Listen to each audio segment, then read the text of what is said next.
அன்பு நண்பர்களுக்கு டாக்டர் சரவணந்தாவின் இனிய வணக்கங்கள். நண்பர்களே, ஹோமியோபதி மருத்துவத்தை பற்றி இன்றைக்கு மக்கள் மத்தியிலே பரப்பப்படக்கூடிய கட்டுக்கதைகள் அது என்னென்னங்கிறது கொஞ்சம் தெரிந்து கொள்வோம். இல்லை அப்படின்னா இந்த மருத்துவத்தினுடைய பயன்களை மக்கள் பயன்படுத்தி கொள்ள முடியாமலேயே போய்விடுவார்கள். அதனால பல நோய்களுக்கு அவங்க சிக்கி தங்களுடைய வாழ்க்கையை இழக்க வேண்டிய சூழலுக்கு தள்ளப்படுவார்கள். தாய்மையை போற்றுவோம். பெண்கள் அனைவருக்கும் வணக்கம்.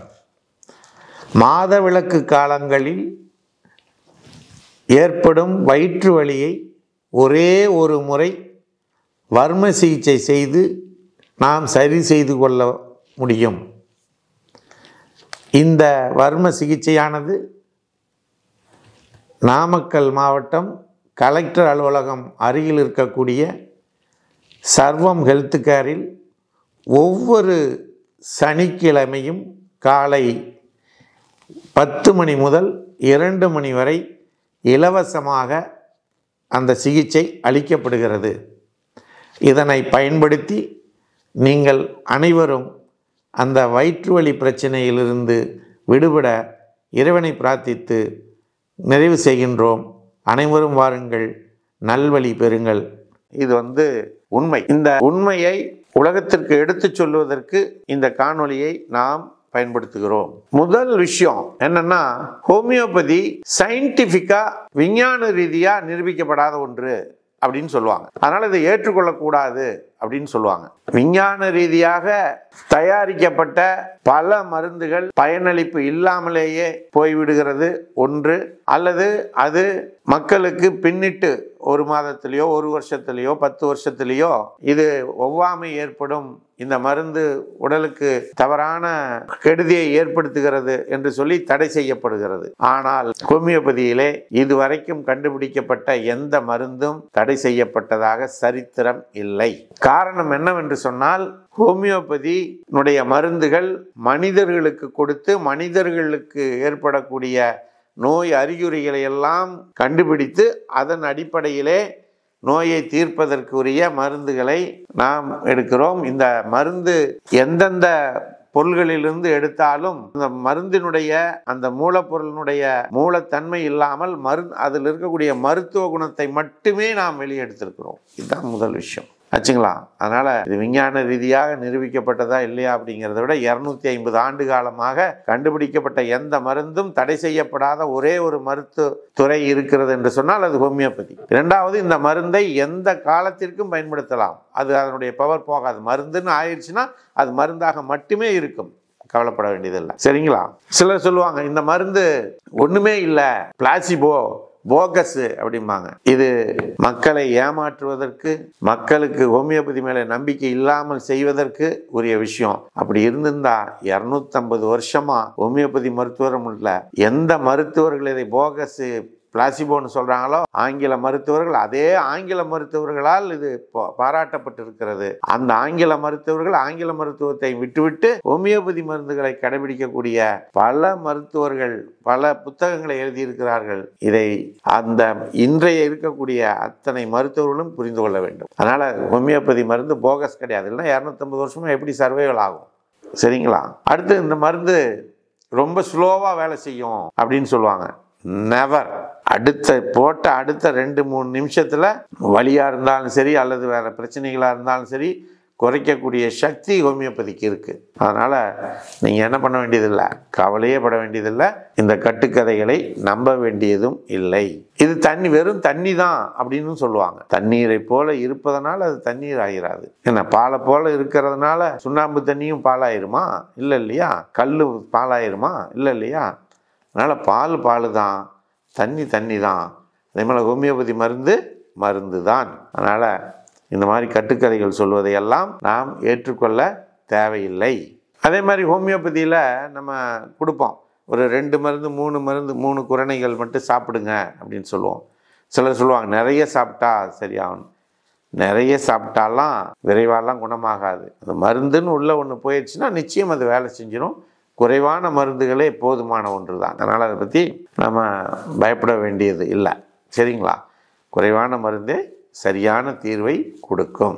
அடுத்து எந்த பக்க விளைவும் இல்லை, மருந்து வேலை செய்யும் அல்லது வேலை செய்யாமல் ஒதுங்கி போயிடும். அதனால் வேறு எந்த சைடு எஃபெக்டும் வராது. ஆனால் விஞ்ஞான ரீதியாக நிரூபிக்கப்பட்ட அத்தனை மருந்துகளும் அத்தனை சைடு எஃபெக்ட்டும் கொடுக்குதே. மெயினான ஒரு கம்ப்ளைண்ட்டுக்கு ஒரு மாத்திரை கொடுத்துட்டா அது ஏற்படுத்தக்கூடிய பக்க விளைவுகளை தடுக்கிறதுக்கு பல மருந்துகளை எழுத வேண்டியிருக்கே. அப்போ எது நல்லது மருத்துவம்? நான் ஆங்கில மருந்தை குற்றம் சொல்லவில்லை, குறை சொல்லவில்லை. ஆனால் அடுத்த மருத்துவத்தை குறை சொல்வதையும் குற்றம் சொல்வதையும் தவிர்க்க வேண்டும் என்பதனை இந்த காணொலி வாயிலாக அனைத்து படித்தவர்கள், படித்த மருத்துவர்களை கேட்டுக்கொள்கின்றேன். ஹோமியோபதிக்குன்னு இருக்கிற சிறப்பை யாராலும் தடுக்க முடியாது. ஆங்கில மருத்துவத்துக்கு இருக்கக்கூடிய சிறப்பை யாராலும் தடுக்க முடியாது. ஆனால் இடையில ஏன் நமக்குள்ள சிண்டு முடியணும்? தேவையில்லை இல்லைங்களா? நல்ல மருந்துக்கு எக்ஸ்பைரியே கிடையாதுங்க, தேவையில்லை. அது மருந்து தான், முடிஞ்சு போச்சு. கெட்டு போகிறதுக்கு என்ன இருக்குது? கெட்டு போகாமல் எப்படி தேனெல்லாம் இருக்குமோ அதுபோல் இதுவும் தன்னுடைய ப்ரிப்பரேஷன் மூலமாக அது அப்படியே தான் இருக்கும். அது ஒன்றும் கெட்டு போகிறதுக்கான வாய்ப்புகள் இல்லை. அப்படி தான் ஹோமியோபதி மருந்து கண்டுபிடிக்கப்பட்டிருக்கு.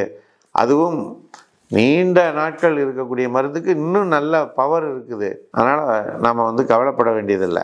ஹோமியோபதி மருந்துகள் எடுத்துக்கிட்டால் சில பொருட்கள் அதுக்கு அதை நியூட்ரலைஸ் பண்ணக்கூடிய வாய்ப்பு இருக்குது. கேம்ஃபரு, காஃபி, டீ, ஆனியன், வாசனை திரவியங்கள், இதையெல்லாம் கொஞ்சம் தவிர்க்கணும், அவ்வளோதான். மற்றபடி ஒன்றும் அது நோய் தீர்ந்துருச்சுன்னா திரும்ப நீங்கள் எடுத்துக்க போகிறீங்க, அவ்வளோதானே.